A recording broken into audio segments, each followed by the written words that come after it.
If you'd asked me right after Donald Trump was elected what my worst case scenario was for his presidency, I'd probably say something like this. He appoints Supreme Court justices who then provide the majority needed to outright overturn Roe v. Wade, starts a trade war with China that kicks the economy in a tailspin, and starts a new war in the Middle East with Iran. And also he has a kind of authoritarian co-optation of the Justice Department with an attorney general who shields the president from accountability, investigates and prosecutes his political enemies. We're not there yet on any of those fronts. Roe's still the law of the land. The China tariffs are escalating, but not cataclysmic. We haven't gone to war with Iran, and William Barr hasn't sent any of Trump's opponents to jail. But good Lord, it sure does feel like we are marching step by step in the direction of the worst case scenario.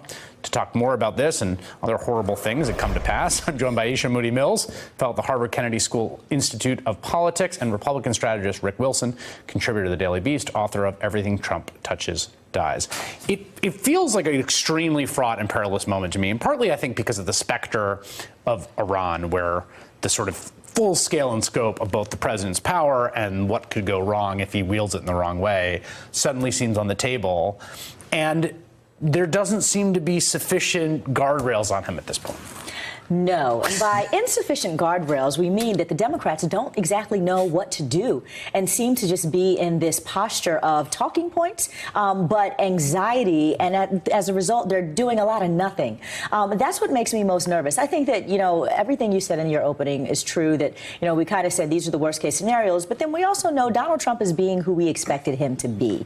And I think that we could have planned ahead for some of these scenarios because he's literally being who we know that he was going to be. The man's dangerous and he's reckless. I am most concerned that the Democrats don't seem to have a direct strategy to put some guardrails around that. And I'm waiting for Nancy Pelosi to say something other than cautioning us from reacting. I also think there's a dangerous, Rick, I think there's a dangerous belief among Republicans and sort of Republican establishment who, talk smack about the guy behind his back but are too cowardly to do it in public, that like he'll be reined in and basically if like you ignore the boss when he tells you to go do something stupid, he'll forget about it because he's addled in the brain.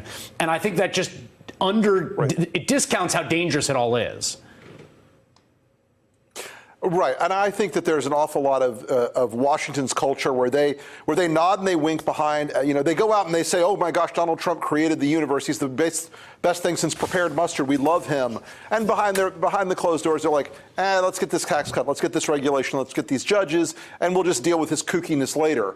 Well, there will be a point where the Mad King is mad. There will be a point where he does things that you can't walk back. There will be a point when the trade sanctions with China escalate to the point where they stop buying T-bills 1 month. And watch the stock market then. There'll be a point where you can't just imagine that you're this genius negotiator on all these different fronts and fail time and time and time again and not have any international consequences. We're not at the apocalypse yet, but we're knocking on the door, and Donald Trump would really, really like to go in. I had a conversation with Michael Lewis, who wrote this really good book about sort of government and risk in the Trump era. And one of the things that we spoke about is on my podcast was the fact that there's all these risks out there that are maybe 1 in a million.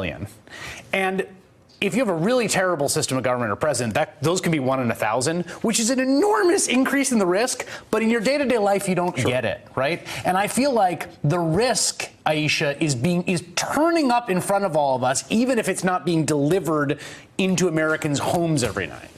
Well, yeah, the risk is there. I think that it's on behalf of all of us to remind people, regular Americans who are sitting out there, that there is a risk and that this is imminent and that we are living in perilous times. I think, too, that there are enough people paying attention. Yeah. And frankly, the people who gave Nancy Pelosi the gavel, the people who gave the Democrats the majority in the House in 2018, they're paying attention because they sent those folks to Congress to actually do something to stop this president. Remember, they won on resist, resist, resist, and we are not seeing much resistance. We are seeing a lot of talking points, but not seeing much resistance. You don't buy I just want to follow up on that, and I'll come back to you, Rick. But the sort of case you saw Jamie Raskin earlier, you saw, right? The case is, look, we're being prudent. We're sort of dotting every I, we're crossing every T. We're going through the process. We're taking him to court, and we are checking all the boxes because we believe in the Constitution, we believe in process, and that's what we're doing. If you're playing a game by the rules and you're playing against somebody who's cheating, then your rules aren't going to get you far. I mean, this is always the issue, right? I mean, this is sort of the issue always, Rick, is that, like, can you match the shamelessness of the person sitting across the table from you,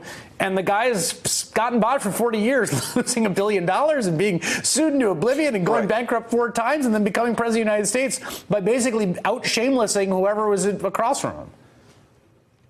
Right, and that's a fundamental problem, I think, with the Democrat strategy right here, is they're like, well, we'll impeach him, and he'll be so ashamed his behavior will change. What?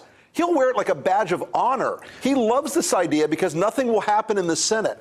So a lot of the things the Democrats are doing. Wait a second. I want to stop you there. You think he wants? You are. See, I don't subscribe to this theory, but you do subscribe to the theory he welcomes impeachment. I think he wants impeachment like nothing else on earth. He wants to be a martyr. He wants to be a whiny little baby every day on Twitter about how cruel they are to him, and to snivel like the little. Well, sorry, I'm not going to curse on TV tonight. Thank you. Good. But he wants to snivel every day, and he wants to complain every day, and he wants to send out direct mail and email fundraising and raise $300 million from the rubes out there because they're so mean to me. That you can't shame the shameless, like you said. But what you have to do is increase the pain level by holding his people to account and working your way up the chain with investigations and sanction. I think the Democrats' responsibility is to actually save America, and they need to be focused as much on that as trying to stick it to Donald Trump, understanding that he is a symptom of something bigger than just himself, and that we need to get rid of him, sure, but this is about the democracy. It's about our Constitution. That's why they need to act. Aisha Moody Mills and Rick Wilson, thank you for joining us. Hey there, I'm Chris Hayes from MSNBC. Thanks for watching MSNBC on YouTube. If you want to keep up to date with the videos we're putting out, you can click subscribe just below me, or click over on this list to see lots of other great videos.